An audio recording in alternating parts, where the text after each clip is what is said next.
You know how old people love to tell stories? Well, a growing part of me feels like once we start having kids and grandkids, they're genuinely going to be confused by the relevance or even the definition of celebrities in the context of our stories.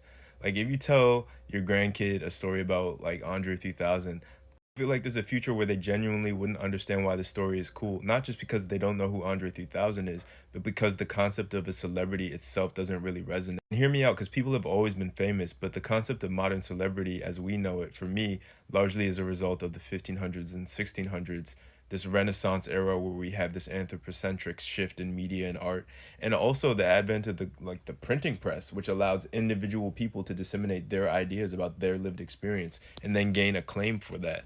And that's taken so many different forms in the centuries that have followed.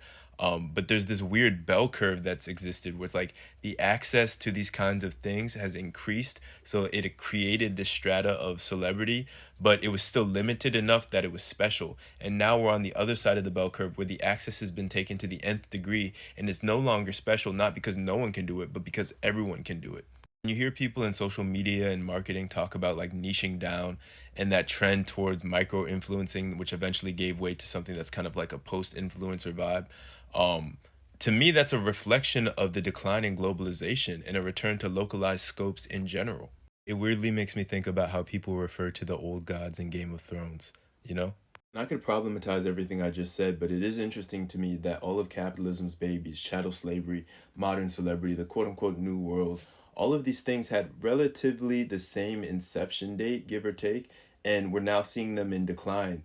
And to me, that's an indication on every level that we are on the brink of a new age, of a new era.